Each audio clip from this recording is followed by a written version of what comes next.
You know that I had to do an episode on ghosting since Halloween is tomorrow. I hope that you have an incredible Halloween and stay safe. I think ghosting is something that happens to so many of us, and we make it mean something about ourselves. And it can really derail your dating life and cause you to lower your self worth. With today's episode, we are stopping that. I am bringing this episode back. This is one of my most popular episodes from a few years ago. So I'm bringing it out of the archives for you today. We are talking about what happens when you're ghosted, but you have high self-worth. How do you handle it? I want to remind you that right now it's the cozy, secure fall offer for the Empowered.Secure.Loved program.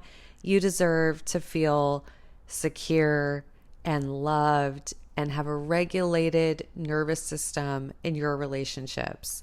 End of story. No matter what past trauma you've experienced, no matter where you are right now, you deserve to heal so that you can start effortlessly attracting the level of relationships that are emotionally available, loving, stable, consistent, that person who wants to grow with you.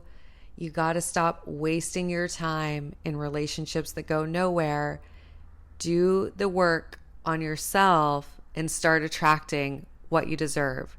So if that resonates with you, don't forget we have a wonderful offer this month in the Empowered Secure Love program. Go apply to the program using the link in the show notes. Hello, hello. It's your host, Dr. Morgan Anderson, and it's the Let's Get Vulnerable podcast. Today is a really special episode, and I want to talk to you about ghosting with high self-worth versus being ghosted with low self-worth. What are the different experiences? And obviously, how can we help you align with the high self-worth version of yourself so that if this does happen to you, you can navigate it in a healthy way?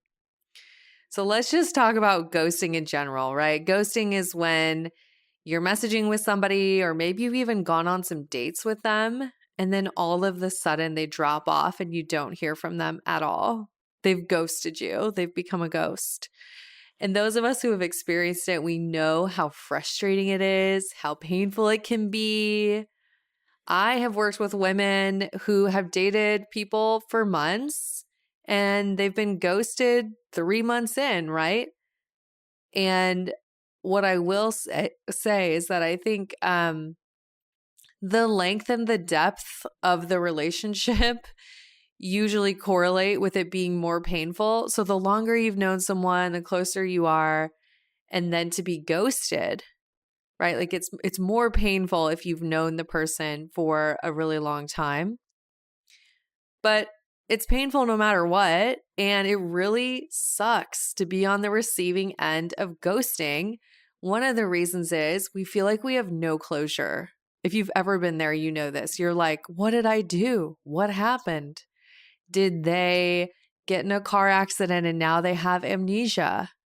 There's so many questions, right? Did they reconnect with their ex and now they're just getting back together with their ex? Was it that I talked about wanting to focus on my career and that I'm not sure if I want children? It's like you're left with so many questions, and it's incredibly frustrating. So obviously, even with high self-worth, I just want to acknowledge, even with high self-worth, it's frustrating. But it doesn't have to be so damaging. So like I said, we're going to help you navigate ghosting as best as you possibly can. So let's just talk about what happens if you're ghosted and you have low self-worth. With low self-worth, you're going to connect the ghosting to your own insecurities, and you're going to say that it means something about you, and you're going to believe that you did something wrong, right? And this absolutely tracks with likely childhood experiences or past relationship experiences where you are putting the blame on yourself and thinking that you did something wrong. So this could look like ruminating over and over again on the conversations that you've had with the person, on the dates that you went on, and trying to find, quote unquote, where you went wrong. Have any of you done this? I know some of you listening can really relate. It's like you're doing the relationship autopsy and you're a detective and you're just looking for clues in every part of the relationship. And you're saying, well, what did I do here? Was it that I did this? Was it that I did that? Is it because they came to dinner with my family and my family said something? You're just searching for clues, right? You're taking it on yourself and you're thinking that you did something wrong. Also, ghosting with low self-worth reinforces fears of abandonment and limiting beliefs about yourself and limiting beliefs about relationships, right? If I believe that everyone will leave me, then I'm not a great partner, that there's way more people that are better looking than me, that are just better people in general, and that I'm going to be left for someone else, right? Maybe I'm holding on to these beliefs. Experiencing ghosting will reinforce those beliefs that you have and actually make those beliefs stronger, which then negatively impacts you in your dating life and makes it harder to even continue to date, right? There, you start to have a lot of blocks around even wanting to be in the dating world. You're like, I'm good. I'm going to hang out with my dog. I'm going to travel the world with my girlfriends. I'm going to do me. I'm just going to focus on myself for 6 months. And I'm taking a 6-month celibacy time to just really focus on me and heal. That's it, right? Like, I'm sorry. I'm kind of making fun, but like that's where it gets you if you're taking things so personally in your dating world and you're making it about yourself, then you're going to want to get out of the dating world. And that's not what you need. You actually need to be able to stay in and to be open to connection. And that's why dating needs to be fun. It needs to be sustainable. You have to be able to do it from a securely attached place. Right? So we named some of the things of what it looks like when you're ghosted with low self-worth. And clearly, it's not good. It does not feel great. It reinforces a lot of negative beliefs and it leaves you spiraling and ruminating. And you may think about it for months or years, right? Like you're probably just holding on to this experience and you're letting it damage your future experiences. Okay. So now that we've talked about what we don't want, let's talk about what we do want. If you've been ghosted and you have high self-worth, what you realize is that there are so many factors in making a relationship function and having a healthy, securely attached, great relationship. You realize there's a lot of factors. And one of the things that you also realize is this person showed you a lot about who they are early on, and you become so grateful that you have this data about this person so early on. And you say, okay, even if it's a few months in, right? You learn so much about someone's character if they're dipping out without communication and then you're not hearing from them. You learn so much about them. And you get to this place actually of gratitude that you know this about the person and that you know that it's not emotionally healthy for you to invest any further into the dynamic, right? So you get to this place of gratitude that they showed you who they are. That's one piece. Another piece with high self-worth, you realize, okay, clearly this person is not meant for me. And you say, there are plenty of people out there who are excited to date me. So this is the abundance mindset, right? In the low self-worth example, one thing I forgot to mention is you would be in scarcity mode and you would say, what if I never find anyone? It's never going to happen for me. There's nobody out there for me, right? With low self-worth, that's the reaction to ghosting. But with high self-worth, you say, okay, I am grateful that the space has been cleared, that I know this about this person, and I actually realize I don't want a partner who's not going to communicate, who's not going to be upfront and honest with me. I don't even want to be with that person. And I'm so grateful that there is space in my life for the next person to come in. And I know that there's so many people out there right now who I could date, right? This is the securely attached, high self-worth version of you. And what happens, it's not to say that they don't feel pain or that you wouldn't grieve. Of course, I can be securely attached and still grieve the connection and allow myself to process the pain. What's so helpful though is I do not dwell in it. I allow myself to feel it and then to release it. And I also do not take full responsibility for the relationship ending. I acknowledge that there's two people in the dynamic and that I had done what I could on my part and that the other person did not have capacity to meet me where I needed to be met in order to have a relationship.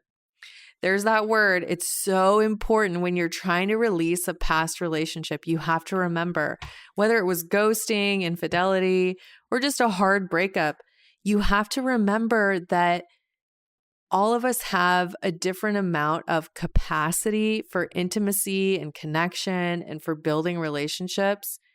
And sometimes we're with someone for a while who simply did not have the capacity to build the kind of relationship that we want. And instead of judging them and being pissed and being so angry, we can have empathy and understand that they were not able to build the kind of connection that we wanted. I was doing a call with all of the current Empowered.Secure.Loved group members and also all of the graduates. It was so fun. It was a wonderful group. And one of the things I talked about to allude to this is we used a metaphor, and I was saying, look, when you're building a relationship, you're co-creating a living thing with another human, right? And if we applied it to a home building metaphor, it's like if one person is trying to build a modern country farmhouse that's elegant and beautiful, and the other person is coming in and they're trying to build a teepee, like their goal is to build a teepee, those two people, they're both building something, but they have different materials and they're building something entirely different. They do not have an aligned vision for what they're trying to build. And relationships are a lot like that. So sometimes when someone has ghosted us, what we can realize is we were trying to build two different things. And likely the ghosting could come from difficulty with communicating and fear about how you would respond if they were open and honest with you about what they wanted to build or about what their needs are. So instead of having that difficult conversation, they ghost. And here's what I know. You want a partner that is not afraid to have difficult conversations, because difficult conversations are a part of a long-term, healthy, securely attached relationship. So if you have someone who's ghosted you, realize this: they did not have the capacity to be the kind of partner that you need and that you deserve. And I hope that that's really healing to you. Maybe some of you listening to this, you were ghosted a long time ago and you're just kind of revisiting it. And I hope that this is healing so that you can release it. Forgiveness is deciding we're not going to carry something around. It's not that we invalidate it or that we say that it's okay. It's that we say, I understand what happened. I understand where that person was at, and I accept where they were, and I accept the lack of capacity, right? I accept that they did not have the capacity to show up and meet me how I needed to be met, and I release the anger. So it's not about invalidating. You have a right to be pissed off. It hurts. It's painful, right? So we can validate and decide to release. And one thing I want to clarify is that, hey, sometimes the way that we show up in relationships contributes to someone's need to ghost us, right? I'm not saying that we can take 100% ownership or that ghosting's your fault. Absolutely not. But I do believe that when we change our relationship lives and we begin to have healthy relationships, it's about acknowledging the ways that we contribute to our experiences. So how could you be contributing to ghosting? One way is that if the partner who ghosted, if they felt like they could not be honest with you, if they felt like they couldn't communicate and be heard, if they felt like there would be a lot of repercussions if they were honest and told you exactly how they felt, right? So in partnership and securely attached relationships, we have to create the dynamic where open, honest communication is welcome and appreciated, no matter how challenging the conversation is, right? So what if, for example, this is a funny example.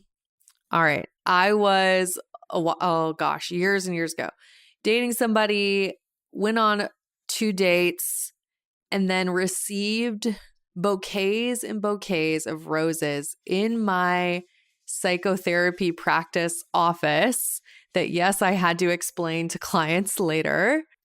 Also received multiple letters from this person sharing how I was to be the mother of their children.